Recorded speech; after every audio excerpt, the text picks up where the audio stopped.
Empecemos por el número, ¿no? Porque los números en este país ya no necesitan adjetivos. 4.882 asesinatos entre enero y julio de 2026. 4.882 asesinatos. No es una cifra que debemos tomarla como una cifra aislada, no es una cifra fría. Son 4.882 familias que perdieron a un ser querido. Es el segundo periodo más violento en la historia de Ecuador. No el más violento, ese honor vergonzoso también se lo lleva el semestre del mismo periodo de 2025, sino el segundo más violento. Como si la violencia extrema ahora compitiera consigo misma, ¿no? En un campeonato propio. Estamos comparando además con el periodo más violento de nuestra historia y dándonos palmaditas en la espalda. Así parece que Reinberg, que el gobierno en general está dándose palmaditas en la espalda, comparándose con el periodo más violento de nuestra historia jamás registrado en el país y diciendo hemos reducido en algo, año contra año, batiendo sus propios récords. ¡Qué vergüenza! ¡Qué vergüenza! Y ojo, julio de 2026 subió 10.7% respecto a julio de 2025, que ya era el peor julio que se recordaba. Julio empeoró. 2026, en julio, fue peor que el año más violento, que el mes de julio del año más violento de nuestra historia. Y eso no nos dicen, por supuesto. ¿De dónde estamos sacando estas cifras? Del Ministerio del Interior. Son cifras oficiales. Y vamos a leer una notita que nos trae Radio Pichincha, ¿no? Que titula Ecuador vive el segundo periodo más violento de su historia, 4.882 asesinatos entre enero y julio de 2026. Para quienes nos siguen por YouTube, vamos a proyectar esta notita en nuestra pantalla para que podamos avanzar y podamos leerla. ¿Qué dice? Les voy a leer 3 minutitos de lectura, nos dice aquí. Ecuador registró un promedio de 23 asesinatos diarios en lo que va del año, es decir, hubo un homicidio cada 63 minutos. El periodo comprendido entre enero y julio de 2026 se ha consolidado como el segundo más violento en la historia de Ecuador al registrarse 4.882 asesinatos en todo el territorio nacional. Esta devastadora realidad solo es superada por el trágico récord histórico del mismo lapso en el año 2025, cuando los homicidios alcanzaron su pico más alto con 5.295 casos. La estadística de 2026 evidencia una preocupante persistencia de la violencia extrema que azota al país, situándose muy por encima de los registros de años anteriores como 2024, 3.753 casos, y 2023, 4.509 casos, y superando con creces la realidad de hace casi una década, como en 2017, cuando el país se reportó apenas 609 crímenes en el mismo periodo. Uno de estos casos sucedió la noche del 15 de julio de 2026, cuando un joven de 27 años originario de Loja fue asesinado a tiros en el parque de Llano Grande, en el norte de Quito. La víctima había viajado desde el sur del país para acudir a una cita con su expareja con la supuesta intención de reconciliarse. Según informes policiales, los sicarios utilizaron un auto, 2 motocicletas para atacarlo. El jefe del distrito Calderón, Fabián Méndez, detalló que el joven estaba siendo rastreado activamente desde Loja para ser asesinado. No sé si podemos colocar en pantalla la notita de Radio Pichincha, porque justamente en este momento podemos apreciar un gráfico de la evolución de asesinatos en Ecuador. Si bajamos, Steffi, está justo después del primer título. Ahí está. Ahí en este gráfico pueden observar ustedes cómo ha evolucionado el número de asesinatos en Ecuador, ¿no? De enero a julio de cada año. Ven ustedes, en 2017 se presentaban 609 casos, en 2020 subió a 701 casos. 2023, esa cifra se disparó, 4.509. Bajó levemente en 2024 durante el gobierno de Daniel Noboa, pero luego se disparó nuevamente en 2025 y a 2026 tenemos 4.882 homicidios. Esa es la evolución del número de asesinatos en Ecuador. 2017, un paraíso, ¿no? Este país, un paraíso. Déjenle ese grafiquito un ratito solamente para que puedan mirar nuestros usuarios, nuestros oyentes también, a nuestros oyentes. Bueno, les narramos lo que estamos diciendo, ¿no? En este gráfico se muestra precisamente cómo en 2017 había apenas 609 asesinatos entre enero a julio, es decir, en el primer semestre, ¿no? Pero ven ustedes esta cifra, cómo se dispara. se dispara en 2025 y en 2026 cae, pero levemente, y se convierte en el segundo periodo más violento de nuestra historia. 4.882 homicidios. ¿Y qué dice aquí el mapa de la violencia? La distribución geográfica de los homicidios de enero a julio de 2026 demuestra que la criminalidad se concentra con mayor fuerza en la región litoral y en las zonas clave para las rutas del narcotráfico. La provincia del Guayas se mantiene como el epicentro de la violencia en el país, acumulando en este periodo 2028 muertes violentas. Por detrás se ubican Manabí con 705 casos, El Oro con 634 casos y Los Ríos con 558 crímenes. Estas 4 provincias, junto con Santa Elena, que acumula 141 homicidios, han sido las áreas más golpeadas por la actividad de la delincuencia organizada. Uno de estos casos se dio el 17 de agosto de 2026 cuando José Luis Merchán Perero, secretario de Delitos Acuáticos de la Fiscalía del Cantón Salinas, fue acribillado a balazos mientras se encontraba en su vehículo afuera de la dependencia judicial. La puerta del conductor recibió múltiples impactos de bala y los peritos recolectaron al menos 5 casquillos de proyectil en la escena.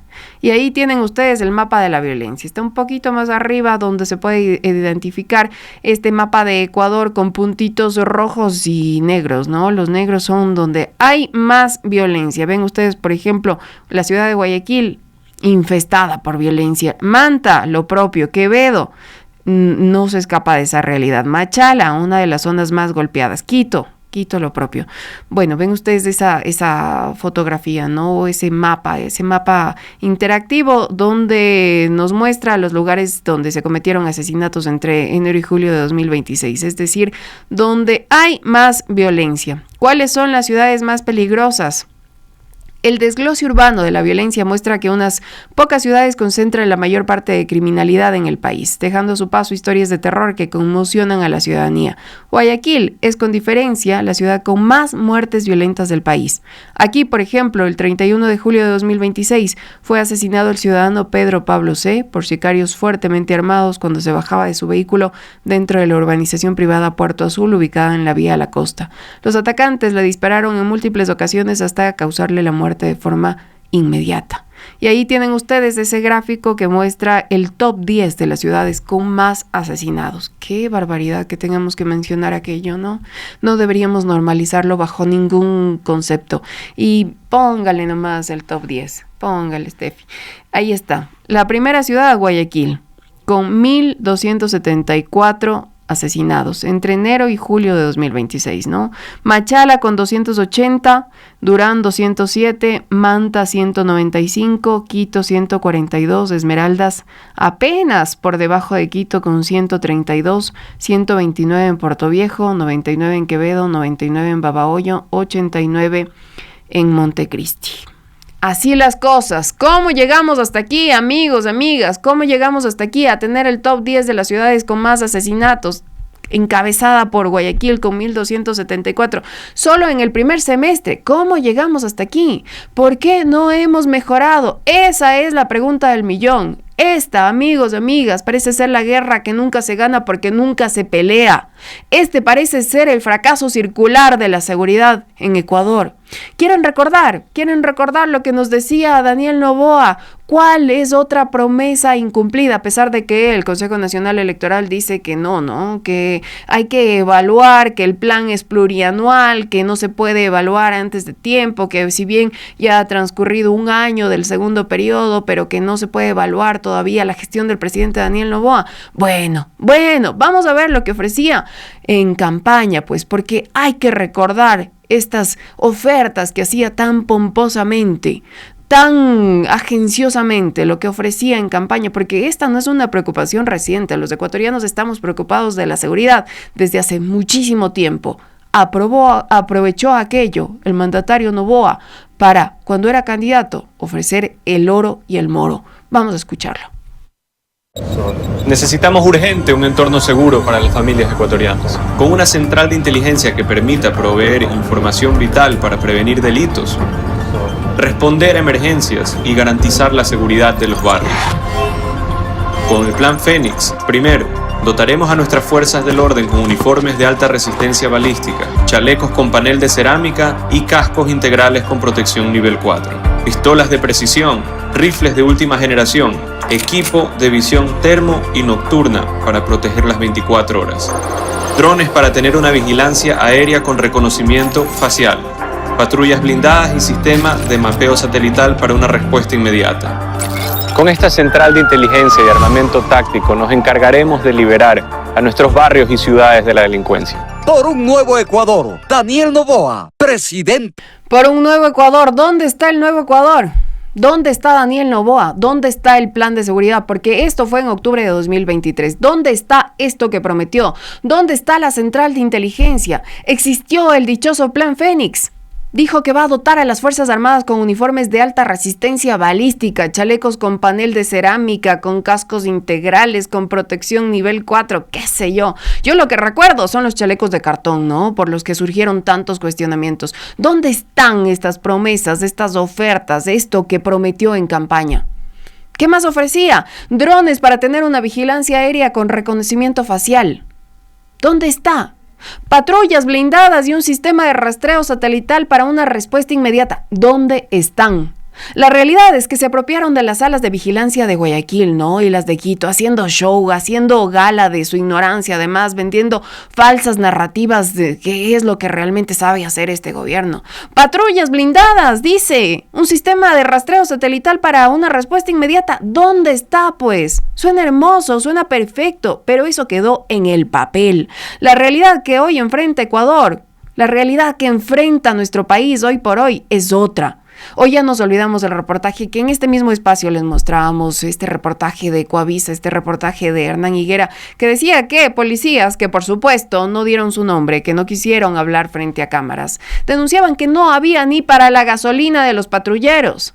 Ya nos olvidamos de aquello. Bueno, veamos solo 29 segundos exactos de un reportaje que sacaba Hernán Higuera a propósito del incremento de la violencia en la ciudad de Quito, ¿no? Donde termina con una frase lapidaria, porque contradice todo esto ofrecido por el entonces candidato Noboa, hoy presidente de la República, que no ha aportado media solución a la seguridad de este país. En Quito anualmente el municipio recibe 13 millones de dólares como tasa para la seguridad. Se han donado motos, vehículos y se han rehabilitado 108 UPCs, según el Cabildo. La policía tiene motos y patrulleros nuevos, pero según uniformados que no pueden aparecer en cámara, hay problemas con los recursos para el combustible, lo que explica la falta de patrullaje y control constante en Quito, mientras los asaltos, robos y hechos delictivos van en aumento. Escucharon, ¿no? Escucharon, ni siquiera hay para la gasolina. Ni siquiera hay para la gasolina, mucho menos de esto que ofreció en campaña. Octubre de 2023, Daniel Noboa. ¿Todavía no tenemos mensajes o sí tenemos mensajes? Vamos a animarle a nuestra audiencia, a nuestros amigos y amigas a que nos envíen sus mensajes de voz, sus mensajes de texto, sus audios al 099-611-7795. No me dejen hablando sola. Recuerden que el día de hoy activamos el segmento En Tu Propia Voz y en este segmento usted nos puede contar cómo está viviendo o sobreviviendo esta crisis de seguridad, ¿no? Tenemos que todos los días se repiten masacres, todos los días salimos con la esperanza de volver con vida a nuestras casas, con el Cristo en la boca, dicen nuestras madres, ¿no? Nuestras abuelitas, porque claro, es que es impresionante este nivel de violencia y este nivel de inseguridad que estamos viviendo. 099-611-7795, mándanos tu mensaje de voz a este número 099-611-7795, cuéntenme sus experiencias. Todo está bien, como dice John Reinberg, todo está bien, como dice el presidente Daniel Noboa. Retrocedamos al origen del mito fundacional, ¿no? Enero de 2024, la fuga de Fito, la toma armada de un canal de televisión en vivo, de TC Televisión, y el presidente Noboa firmando el decreto ejecutivo 111. Declarando el conflicto armado interno, catalogando a 22 organizaciones como grupos terroristas y sentenciando con solemnidad de quien cree estar inaugurando una era. Estamos en un estado de guerra y no podemos ceder ante este grupo de terroristas. Retrocedamos a ese momento para entender cómo nos circunscribieron en esta narrativa de guerra, pero no han hecho absolutamente nada para combatirla. Vamos a escuchar solamente 36 segundos exactamente 36 segundos de Daniel Noboa en el que con tanta solemnidad decía que estamos inaugurando esta guerra, este conflicto armado no internacional para combatir a supuestamente 22 grupos de delincuencia organizada. Un conflicto armado no internacional. Estamos luchando por la paz nacional, estamos luchando también contra grupos terroristas, que hoy en día son más de 20.000 personas los que los conforman. No vamos a ceder tampoco a las estupideces que ellos están acostumbrados a hacer. Ellos, me refiero a los terroristas que están en estas cárceles. Es difícil, es duro, y me solidarizo también con las familias.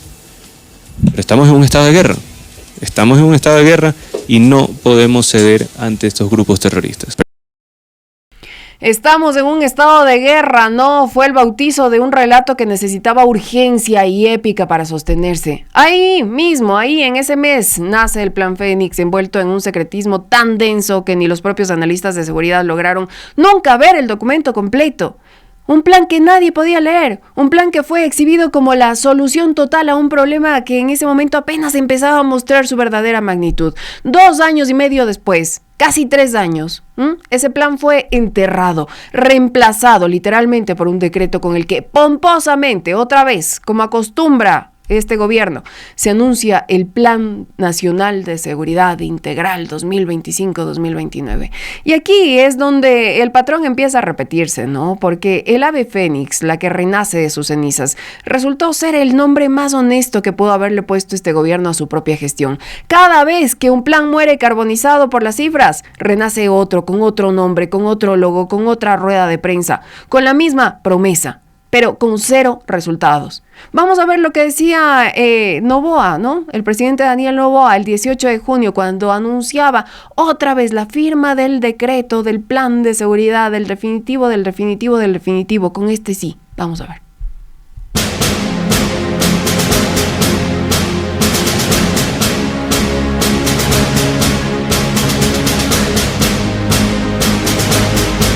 ¡Isabel!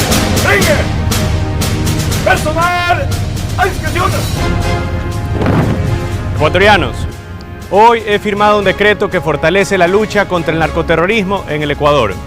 A partir de esta decisión, militares de países aliados podrán desplegarse en las provincias más golpeadas por la violencia para trabajar junto a nuestro bloque de seguridad. Esta medida es resultado de meses de trabajo, especialmente durante nuestra última reunión en el Pentágono. Desde hoy, los narcoterroristas enfrentarán a un Ecuador más fuerte, más preparado y que ya no pelea solo.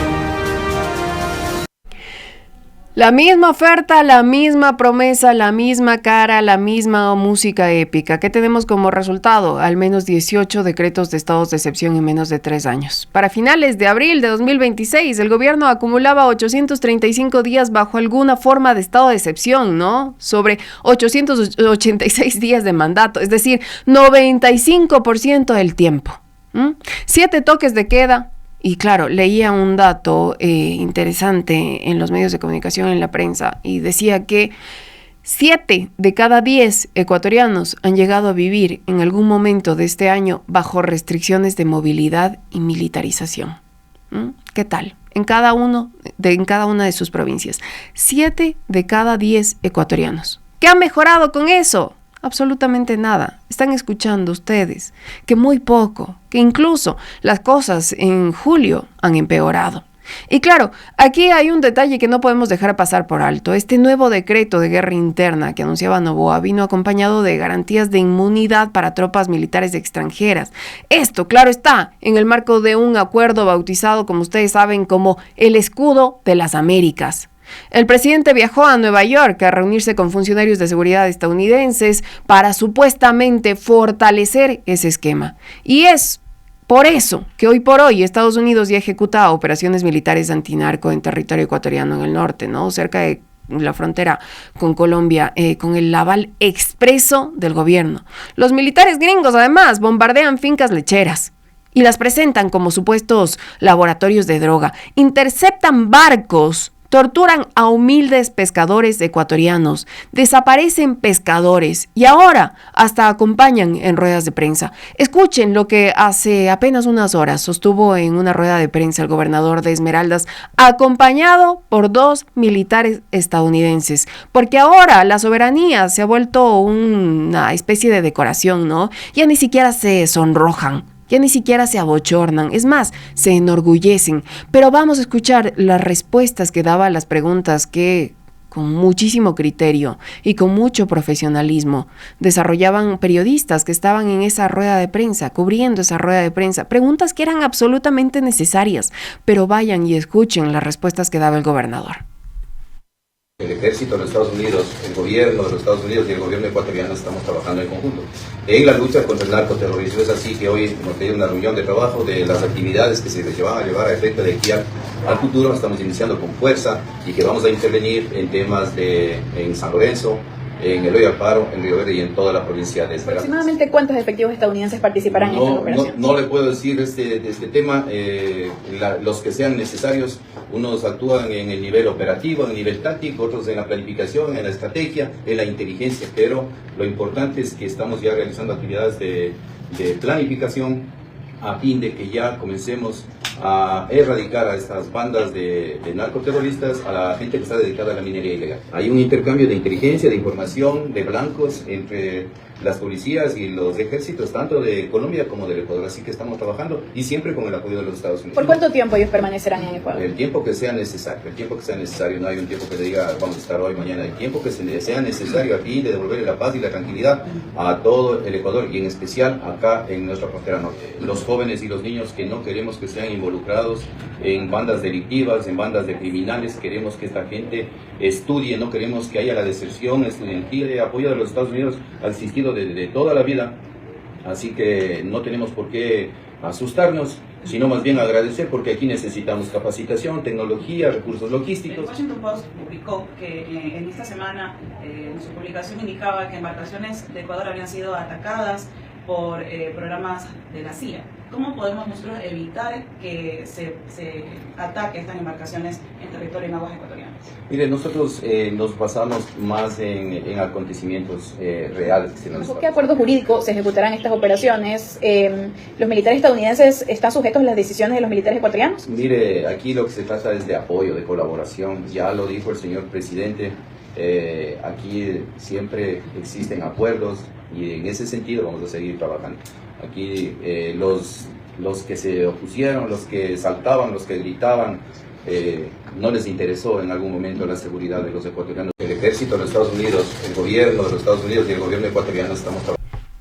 Qué vergüenza de respuestas, ¿no? Qué vergüenza de respuestas, porque además tenemos que leer con calma lo que esto implica. Después de 2 años y medio de decretos, de planes, de estados de excepción y de discursos de guerra total, la respuesta de este gobierno ante el fracaso de su propia estrategia no fue corregirla, sino subcontratarla. Ceder soberanía operativa sobre el territorio nacional no es una muestra de firmeza, amigos y amigas, es la admisión con uniforme extranjero de por medio de que la guerra, esta guerra entre comillas declarada en enero de 2024, nunca tuvo un mando propio capaz de ganarla, pues.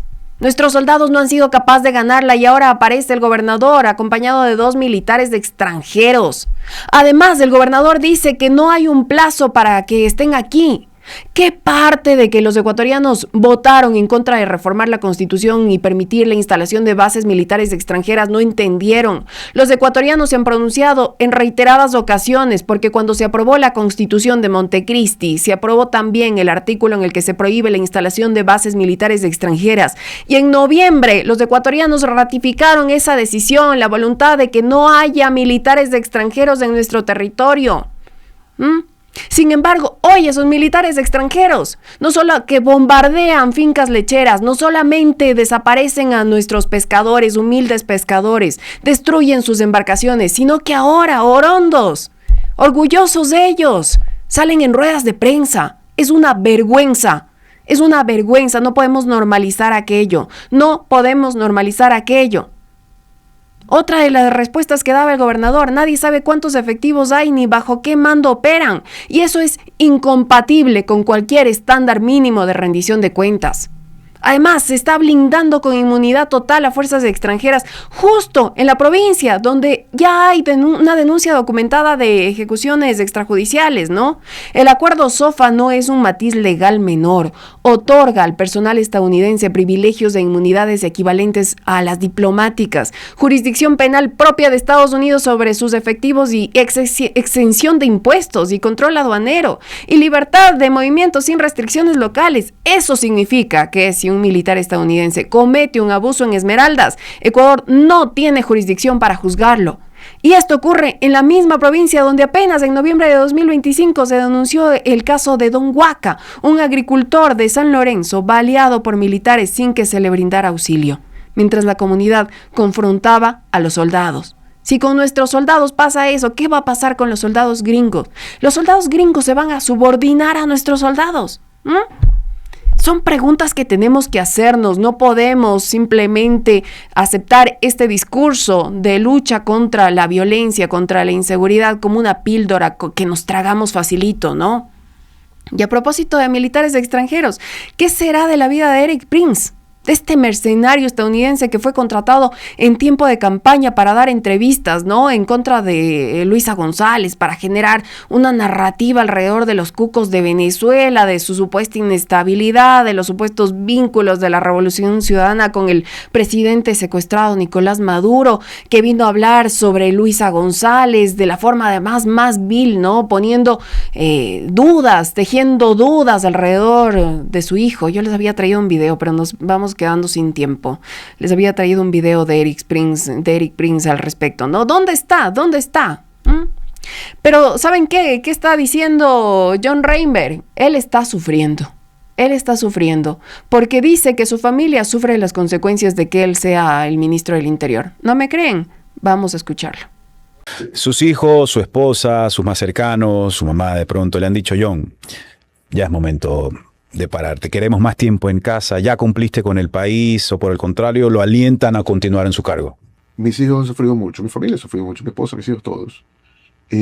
Para mis hijos fue muy duro. Yo soy papá de casa, papá de estar todos los días, no lo estoy ahora. Eso trajo problemas, que ya hemos ido... Problemas me refiero a veces calificaciones de colegio. Mi hija sabe que ella entendió y mi hijo también. Pero fue muy duro y todavía sigue siendo muy duro para ellos. Te lo voy a poner así: el fin de semana pasado mi hijo tenía una reunión en Salinas, unos amigos, no pudo ir, porque mandaron a decir que el edificio donde iba a hacer la fiesta no puede ir John Reinberg con su seguridad. Entonces le cerraron las puertas a mi hijo para que no pueda, y eso a mí me golpea. Eso a mí me golpeó, me molesté muchísimo, no hice nada, y eso es culpa mía. O sea, es por la decisión que tomé de estar en esta lucha. Mi hijo ha tenido que tener estas consecuencias. El lado de mi hija ha pasado exactamente lo mismo. Que los niños es siempre más difícil de asimilar que los adultos. Y les ha tocado de esa forma. Y esas son cosas que a mí sí me golpean. Cosas que a él le golpean, que sus hijos no puedan ir a las fiestas. Eso es lo que le golpea a John Reinberg. Bueno, lo que nos golpea a los ecuatorianos comunes y corrientes es que nuestros hijos no vuelvan a casa. Que la inseguridad, que la violencia termine arrebatando la vida de nuestros hijos. Esa es la diferencia, ministro John Reinberg. Así que la próxima vez, amigos, amigas, la próxima vez que este gobierno anuncie la fase definitiva, el plan que sí va a funcionar, la estrategia integral hasta 2029, conviene hacerle una sola pregunta. La única que en 3 años nadie desde el poder se ha atrevido a responder con números. Si la guerra se declaró en enero de 2024, ¿por qué en agosto de 2026 la sigue peleando otro ejército con otra bandera? No hace falta ser politólogo para reconocer el patrón, basta con llevar la cuenta. No es que la estrategia haya fallado una y otra vez, es que nunca hubo estrategia, solo una sucesión de relanzamientos con un nombre nuevo, esperando que la memoria del país fuera tan corta como sus promesas. ¿Ustedes qué opinan? Vamos a leerlos inmediatamente, vamos a revisar a esta hora los mensajes que nos han enviado.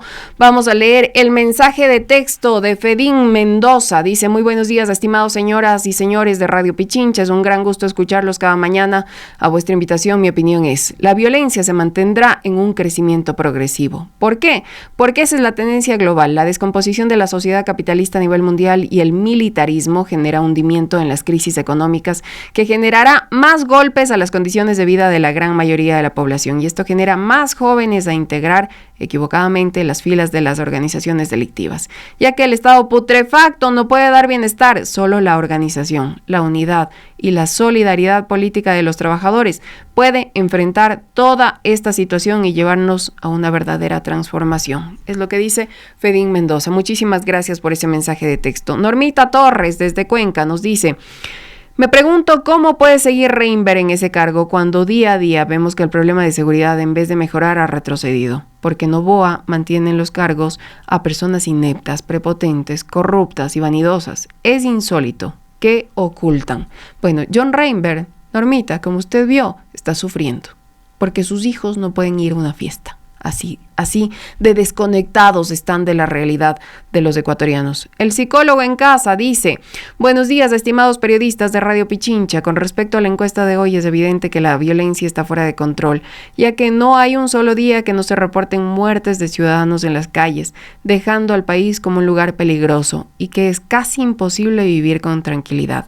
En conclusión, mientras el país siga en esta senda de políticas neoliberales, difícilmente vamos a volver a tener algo de tranquilidad en las calles, y ello debe hacer pensar al ciudadano en las próximas elecciones, porque no vamos a tener patria para nuestros hijos. Ya basta de seguir regalando el país al poder en cada elección. Atentamente, el psicólogo en casa. Gracias por ese mensaje. Diana Belén Arroyo nos dice: buen día, Radio Pichincha, mi mensaje es corto y directo. Solo puedo decir que el cargo a Noboa le quedó grande. No puede abarcar nada, estamos inseguros, sin educación y pobres. Y para rematar, llenos de corrupción, un gobierno inepto e inútil, nos dice Diana Belén Arroyo. Vamos a escuchar ahora un audio que nos manda Jorge Santa Cruz desde el norte de Quito. Buenos días, querida Elena Rodríguez. Te saluda Jorge Santa Cruz, de acá del norte de Quito. Con respecto a la encuesta, por supuesto, la violencia está desbordada y no hay control, ni tampoco se puede esperar que esto cambie. Realmente, mientras estemos gobernados por un narcoestado, la violencia va a seguir creciendo y quienes pagamos las consecuencias siempre vamos a ser el pueblo de a pie. Quiero además felicitar por tan excelente medio de comunicación que sí informa y que no es pautado por la derecha neoliberal que ha acabado prácticamente con el país. Eso, un abrazo a la distancia y sigamos adelante. Seguimos en resistencia, Elenita. Un abrazo para usted también, Jorge. Vamos a escuchar un audio que nos envía a esta hora Eva Lorgia. Muy buenos días, Radio Pichincha. Buenos días, señora Elena. Yo pienso que por más que hablemos, por más que protestemos, por más que nos quejemos, por más que reclamemos, aquí no pasa nada, porque este sinvergüenza está aupado por las Fuerzas Armadas, por la Policía Nacional. Entonces, ¿qué sacamos? Solo que el pueblo ya nos levantemos, pero tenemos temor a las armas. Ese es el problema, creo yo, desde mi punto de vista. Muchas gracias. Muchísimas gracias por ese comentario, Eva. Vamos a escuchar un mensaje de voz que nos envía Mario Acurio. Gracias a la difusión de periodistas como los de Radio Pichincha, se puede hacer efectivo que la ciudadanía ecuatoriana conozca la otra realidad, conozca la otra verdad que los medios de comunicación no nos informan.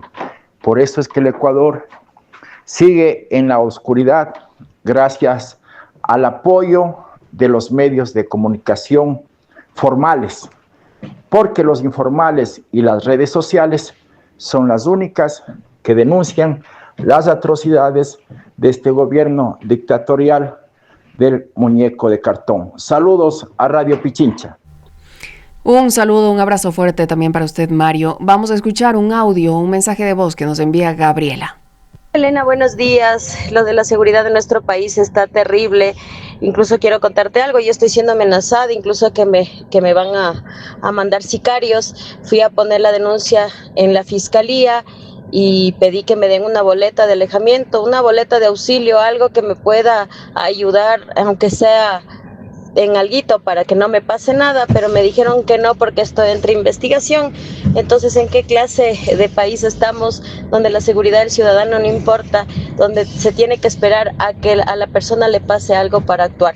Yo no sé qué puedo hacer en este caso lastimosamente no, las autoridades no me escuchan y yo no puedo hacer nada solo con una demanda. Gracias, amo Radio Pichincha y amo tu programa. Muchísimas gracias, Gabriela. Nuestra solidaridad primero, ¿no? Primero nuestra solidaridad, y qué alarmante escuchar esta denuncia y escuchar también que las autoridades no son empáticas y que no escuchan, que no oyen, que no atienden los pedidos de los ciudadanos. Nuestra solidaridad contigo, Gabriela. Vamos a escuchar a Gloria Ortega, que también nos envía un mensaje de voz. Verdaderamente no le soporto a este hombre cómo miente. Es una vergüenza para el país. No sé cómo la gente puede confiar y creer todavía. Yo estoy con mi corazón, ¿cómo les puedo decir? Con una preocupación grande por mis nietos, por los jóvenes que no pueden hacer una vida normal. Todo el tiempo preocupados si regresarán o no a casa. Es algo que invivible. Saludos a Radio Pichincha, que es el único sitio donde uno puede expresar lo que uno siente. ¿Se acuerdan cómo era cuando atravesábamos la pandemia del COVID? Ahí no podíamos llevar una vida normal, ¿no? Ahí teníamos que escondernos, que guardarnos, que recluirnos en nuestras casas. La violencia, la inseguridad ha conseguido exactamente lo mismo. Así que lo que dice Gloria Ortega es verdad. Los jóvenes hoy en día no pueden hacer su vida de manera normal, no pueden realizar sus actividades cotidianas propias de su edad de manera normal. Es realmente horrible lo que estamos viviendo. Vamos a ver un mensaje de texto que nos llega también a esta hora. Los UPC, dice, están abandonados y los ladrones los desmantelan. 4 años sin policías en la parroquia de Puerto Machalilla. Y aquí los jefes y tenientes políticos se dedican a perseguir al trabajo que hacen las autoridades electas solo porque son de RC. Otro mensaje de texto, esta vez de Gustavo Vallejo. Saludos desde Tumbaco, dice: Ecuador se hizo territorio de la delincuencia. En 10 años las muertes violentas se multiplicaron por 10. De 5 muertes violentas pasamos a más de 50 por cada 100.000 habitantes. El miedo se ha tomado las calles. Estamos cada vez más recluidos en nuestras casas. Exactamente. La única manera de romper esto será el cambio de gobierno, a uno que aplique políticas integrales por la seguridad. Reconozco a las pocas voces como las de Radio Pichincha que exponen esta realidad de manera objetiva y frontal. Gracias por eso, querido Gustavo. Usted es uno de nuestros más fieles oyentes. Vamos a escuchar un audio que nos envía Rodrigo. Hola Elena, ¿cómo estás? Muy buenos días. Saludándote como siempre, Rodrigo. Un gusto verdaderamente escucharte todos los días. A Guachito, al profe, a tu persona y a todo lo que significa el gran trabajo que ustedes hacen. Sí, Elena, imagínese lo de la pregunta. Yo vivo en Durán. Trabajo en Guayaquil, vivo en Durán, imagínense. Ya sé más o menos, pensará cómo vivo todos los días. Salgo a las 5:30 a trabajar y tengo que persignarme para que no me pase nada. Peor aún cuando salgo con mi hijo, que lo acompaño a coger el carro a la universidad, me da temor. Cuando salgo yo, créame Elena, yo ya soy un hombre adulto, ya con 60 años. No me da miedo, sinceramente, pero cuando salgo con mi hijo sí, me da miedo, me da pavor. Usted sabe el amor de los padres que tenemos hacia nuestros hijos. Tengo 2 hijos varones. Me da miedo. Ya el lunes profesional, gracias a Dios, tratando de encontrar trabajo. El otro ya le falta poco para terminar su carrera. Vivimos un panorama totalmente horrible todos los días. Esperando, solamente como yo le digo a mi esposa y a mis hijos y a las personas que son allegadas a mí, solo nos queda nuestro Dios, solamente nos queda nuestro Dios. Así es, solo queda la fe, ¿no? Para quienes profesan alguna religión, bueno, queda la fe, la confianza en que las cosas van a mejorar. Pero si no mejora, más bien, si no acecha la delincuencia, también acechan los militares o los policías. Porque escuchen este testimonio que me parece digno de ser transmitido. Me piden guardar el anonimato. Dice, mi hermano y su familia vivían en Durán, en una casa propia, pero por la violencia y porque alguna vez irrumpieron militares violentamente, por error, entre comillas, tuvo que cambiarse a Guayaquil para tratar de encontrar un poquito de tranquilidad para él y sus hijos. Eso le implica gastos no previstos para su economía. Si no es la delincuencia, si no son los grupos de delincuencia organizada, si no son los grupos dedicados al narcotráfico, también están poniendo en riesgo nuestra vida, nuestra existencia, la violación sistemática a nuestros derechos humanos, militares.